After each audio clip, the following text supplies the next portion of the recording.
Alright everyone, get ready to burn those sins, grab a street samurai to watch your back, and brush up on your Mandarin, because Shadowrun is taking us to Hong Kong.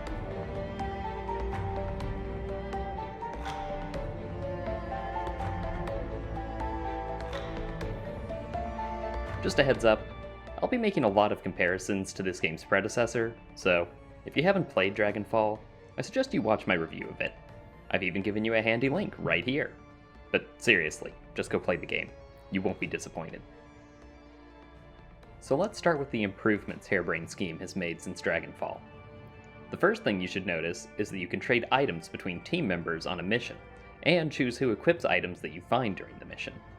With how kitted out every character was in Dragonfall, this was only a minor annoyance, but they also made resources a lot more scarce this time around, so it's a really nice change to have, and looking back on it, it was a huge flaw in Dragonfall. The second major gameplay change is how the Matrix works. You might have noticed I didn't cover the Matrix very much in Dragonfall, and that's because it basically played the same as any other combat encounter. You jack in, fling some spells, programs at some enemies, and get the loot or open the doors. Narratively, deckers are important and have a very different skill set than fighters, but that never came across in the gameplay. In Hong Kong, you'll mostly be sneaking around the enemy programs. You can see their pre-programmed patrol routes, and you have to time your movements to avoid detection. If they catch you, you'll enter combat and add to the trace level in the system. Gain enough trace, and the Black Ice crew comes to fry your brain. As a lover of stealth games, this change is alright in my books, and it makes sense narratively. Deckers would rather avoid countermeasures than waste their time cutting through them. It makes the Matrix feel different to meat space, and in timed events, being skilled in the Matrix pays off, because you don't use combat turns until you enter Matrix combat. A stealthy decker may be able to complete their entire Matrix run in the space of a couple of turns in meat space. And, if you're using the NPC companion decker, you want her back in the fight ASAP. The Matrix hasn't only seen improvement, though. The devs decided to add a hacking minigame to their hacking minigame.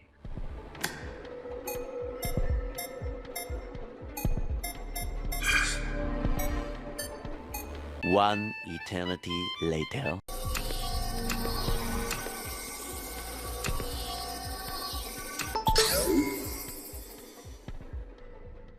Yeah, maybe you guys should have stopped while you were ahead.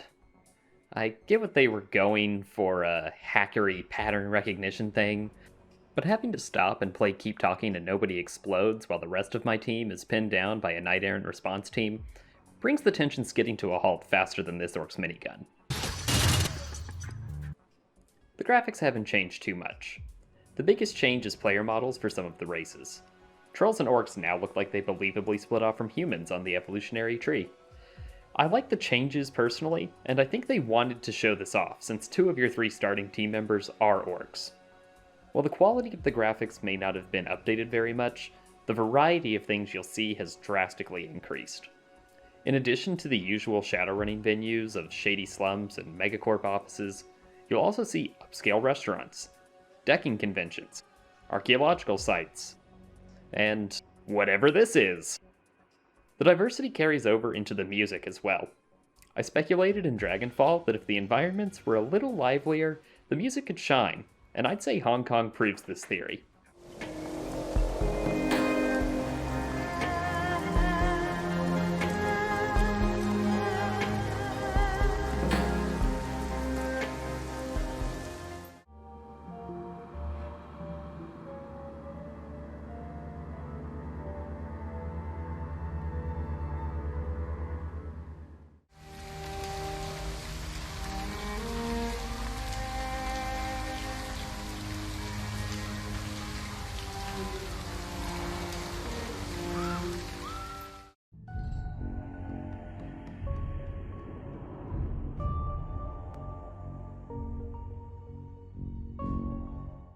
John Everest has some serious composition skills, and he does an excellent job of layering in the new Eastern influences over the sound profile that was already established for the series by the previous 2 games.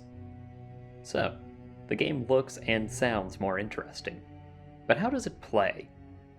If you were satisfied with the gameplay of Dragonfall, then you'll be very happy playing Hong Kong. Exploration was definitely more of a focus this time around. Some of these levels are absolutely massive, and they're not just empty space.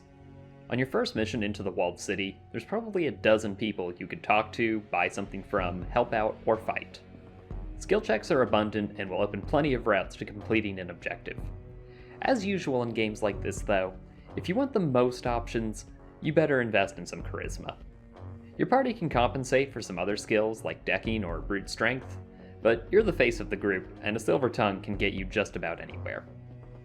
For my playthrough, I opted to embrace the region's culture and incorporate two of China's most time-honored traditions. Copious amounts of cheap electronic gadgets crammed into or replacing every bit of flesh I could spare, and feng shui, which I'm told is the ancient art of altering the flow of blood through a room through the use of a monofilament whip.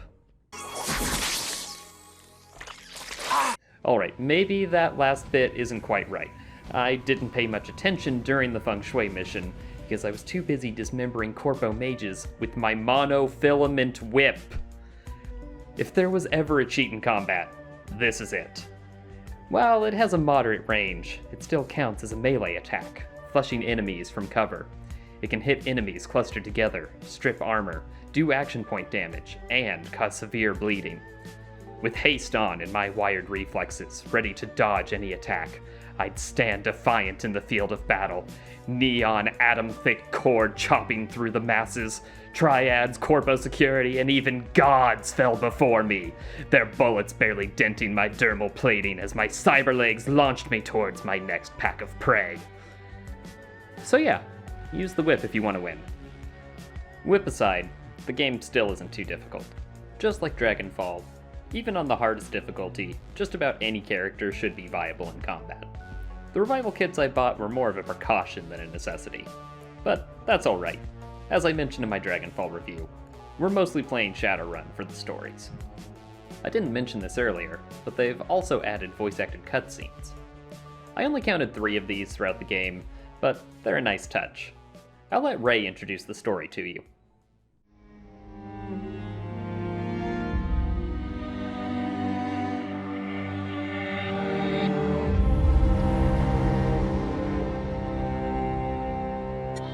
You have one new message.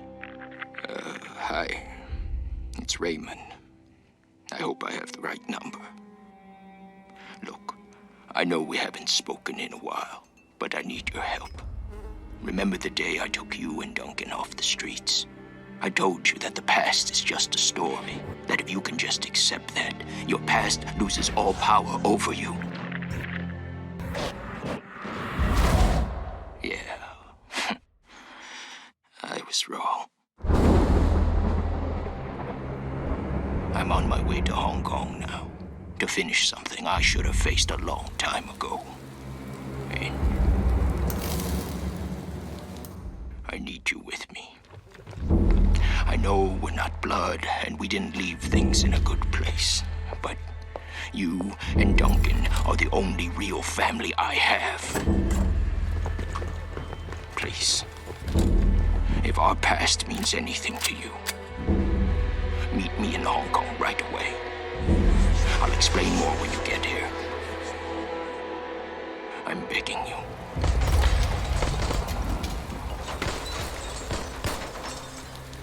I'm almost out of time.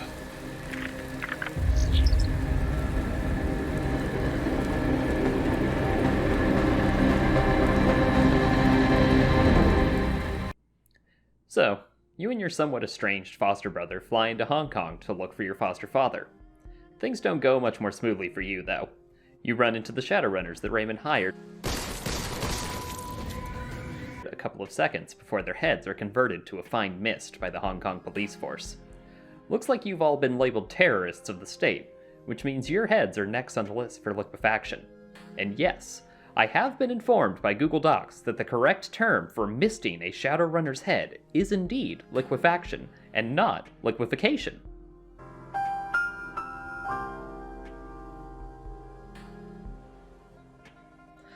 Without much of a choice, you join forces with the remaining Shadowrunners that Ray hired. Work with their triad boss to burn your system identification numbers, or SINs, and start running the shadows to learn why this hit was called out on you and what happened to your father. If that wasn't enough, you live next to, and I quote, probably the worst slum in the Eastern Hemisphere. The Zillow estimates in this neighborhood are so supernaturally low that they literally cause bad dreams, mass hallucinations, and some even say wish-granting demon kings. Although the last one may just be the mass hallucinations. No way to say, really. But at least your roommates are alright. Isabel and Gobbet are young, but they've been running the shadows in Hong Kong together for years. They're very competent in battle, but as characters, they can come across a little one-note. Isabel is haunted by her childhood growing up in the neighboring slum, and is more comfortable in the Matrix than in her own body. Gobbet is a bravado-filled kid who will eat anything. As with most characters in this series, you can unlock a character arc and unique mission if you talk to them enough. The actual character arcs are a bit abrupt, with the characters suddenly coming to some realization at the end of their personal missions.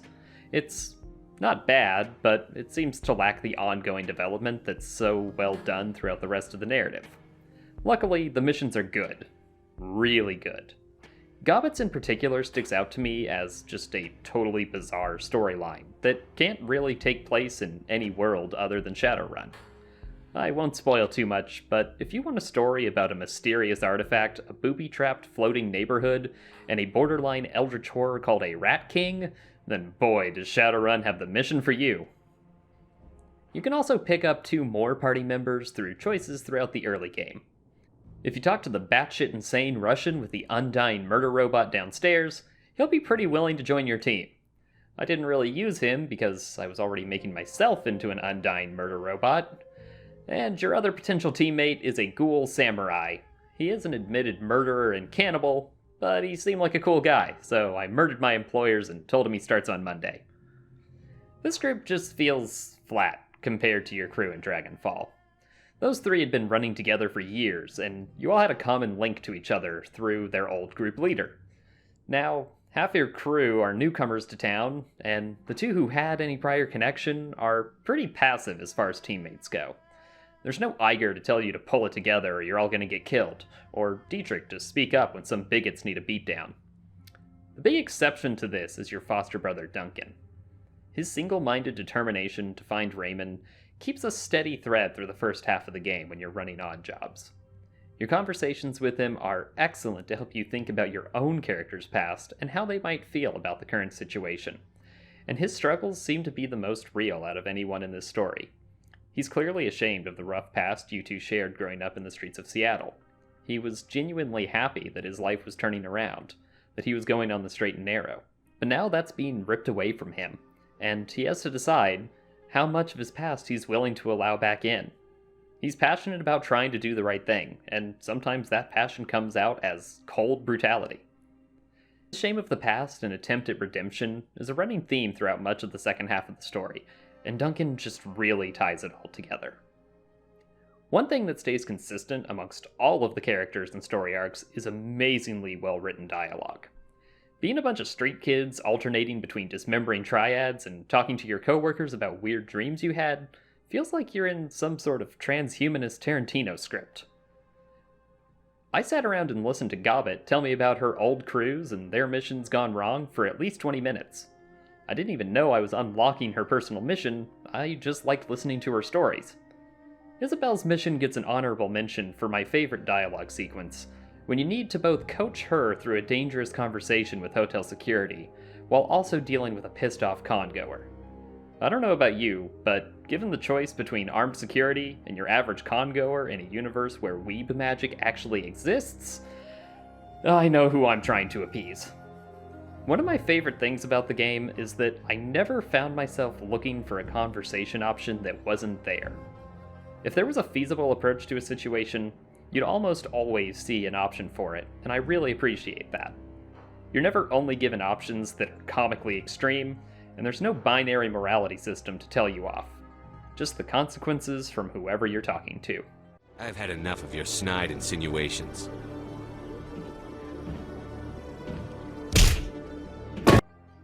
If you're looking for a recommendation on this game, I'd say grab it in a bundle or on sale if it sounds interesting to you.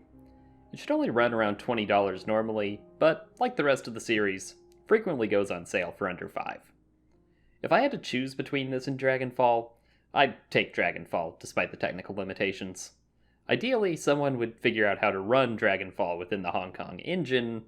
There's a couple of people trying to do this, but it seems to be a pretty massive undertaking, so I won't get my hopes up unless the developers get involved.